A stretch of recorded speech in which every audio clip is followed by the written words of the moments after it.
Shalom. Bacaan pertama terdapat pada kitab Keluaran 37, ayatnya yang pertama sampai yang ke-9. Membuat tabut perjanjian.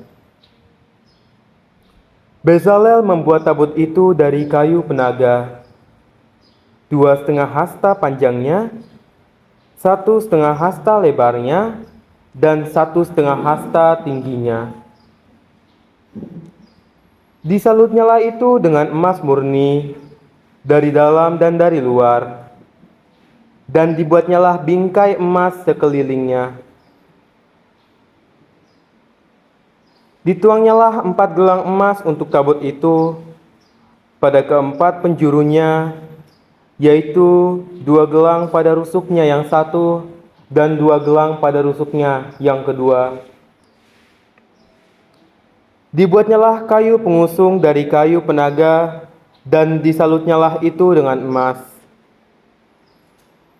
Dan dimasukannyalah kayu pengusung itu ke dalam gelang yang pada rusuk tabut itu, supaya tabut dapat diangkut.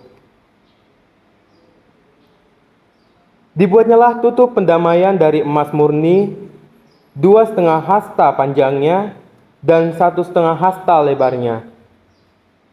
Dibuatnyalah 2 kerup dari emas tempaan dibuatnya itu pada kedua ujung tutup pendamaian itu.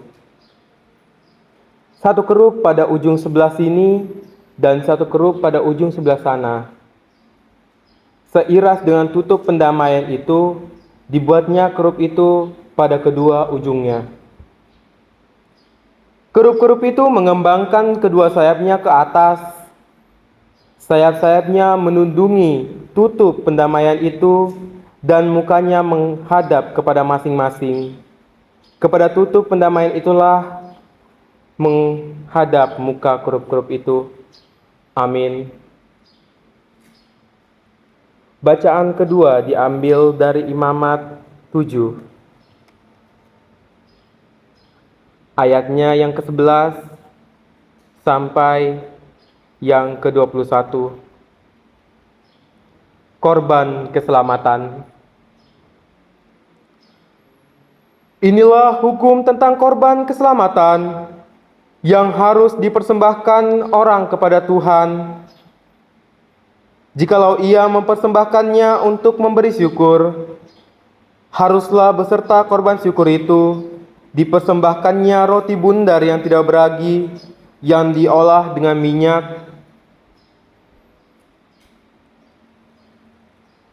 dan roti tipis yang tidak beragi, yang diolesi dengan minyak, serta roti bundar dari tepung yang terbaik, yang teraduk, yang diolah dengan minyak. Ia harus mempersembahkan persembahannya itu beserta dengan roti bundar yang beragi, di samping korban syukur yang menjadi korban keselamatannya. Dan daripadanya, yakni dari setiap bagian persembahan itu, haruslah dipersembahkannya 1 roti sebagai persembahan khusus bagi Tuhan. Persembahan itu adalah bagian imam yang menyiramkan darah korban keselamatan. Dan daging korban syukur yang menjadi korban keselamatannya itu haruslah dimakan pada hari dipersembahkannya itu. Sedikit pun daripadanya janganlah ditinggalkan sampai pagi. Jikalau korban sembelihan yang dipersembahkan itu merupakan korban nazar atau korban sukarela, haruslah itu dimakan pada hari mempersembahkannya, dan yang selebihnya boleh juga dimakan pada keesokan harinya. Tetapi apa yang masih tinggal dari daging korban sembelihan itu sampai hari yang ketiga, haruslah dibakar habis dengan api. Karena jikalau apa hari yang ketiga masih dimakan dari daging korban keselamatan itu, maka Tuhan tidak berkenan akan orang yang mempersembahkannya dan korban itu dianggap batal baginya, bahkan menjadi sesuatu yang jijik, dan orang yang memakannya harus menanggung kesalahannya sendiri. Bila daging itu kena kepada sesuatu yang najis, janganlah dimakan, tetapi haruslah dibakar habis dengan api. Tiap-tiap orang yang tahir boleh memakan dari daging korban itu, tetapi seseorang yang memakan daging dari korban keselamatan yang untuk Tuhan, sedang ia dalam keadaan najis, haruslah nyawa orang itu dilenyapkan dari antara bangsanya. Dan apabila seorang kena kepada sesuatu yang najis, yakni kepada kenajisan berasal dari manusia, atau kepada hewan yang najis, atau kepada setiap binatang yang merayap yang najis, lalu memakan daripada daging korban keselamatan yang untuk Tuhan, maka haruslah nyawa orang itu dilenyapkan dari antara bangsanya. Amin. Bacaan ketiga diambil dari Yosua pasal 13 ayat yang pertama sampai yang ketujuh. Daerah-daerah yang belum direbut. Setelah Yosua menjadi tua dan lanjut umurnya, berfirmanlah Tuhan kepadanya, "Engkau telah tua dan lanjut umur, dan dari negeri ini masih amat banyak yang belum diduduki. Inilah negeri yang tertinggal, segenap wilayah orang Filistin dan seluruh negeri orang Gesur, mulai dari sungai Sikor di sebelah timur Mesir, sampai ke daerah Ekron ke arah utara. Semuanya itu terhitung tanah orang Kanaan. Ada 5 raja kota orang Filistin, yakni di Gaza, di Asdod, di Askelon, di Gad, dan di Ekron, dan orang Awi di sebelah selatan. Seluruh negeri orang Kanaan dan Meara, kepunyaan orang Sidon, sampai ke Afek, sampai ke daerah orang Amori. Selanjutnya, negeri orang Gebal dan seluruh gunung Libanon di sebelah matahari terbit, mulai dari Baal-Gad di kaki gunung Hermon sampai ke jalan yang menuju ke Hamat. Semua orang yang diam di pegunungan, mulai dari gunung Libanon sampai ke Misrefot Maim, semua orang Sidon. Aku sendiri akan menghalau mereka dari depan orang Israel. Hanya undikanlah dahulu negeri itu di antara orang Israel menjadi milik pusaka mereka, seperti yang kuperintahkan kepadamu. Oleh sebab itu, bagikanlah negeri ini kepada suku yang 9 itu dan kepada suku Manasye yang setengah itu menjadi milik pusaka mereka. Amin.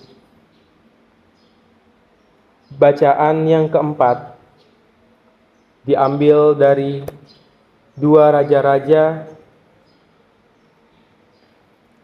pasal 20 ayat yang pertama sampai yang ke-11. Hizkia sakit dan disembuhkan. Pada hari-hari itu, Hizkia jatuh sakit dan hampir mati. Lalu datanglah Nabi Yesaya bin Amos dan berkata kepadanya, "Beginilah firman Tuhan, sampaikanlah pesan terakhir kepada keluargamu, sebab engkau akan mati, tidak akan sembuh lagi."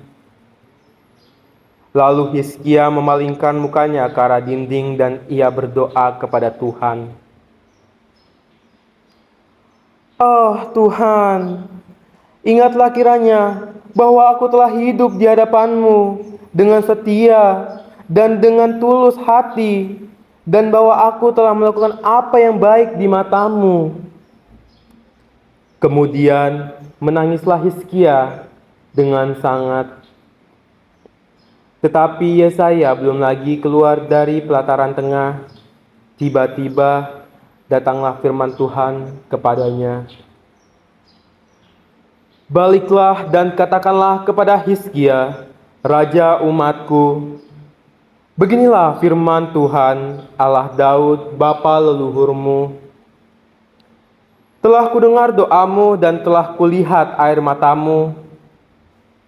Sesungguhnya aku akan menyembuhkan engkau.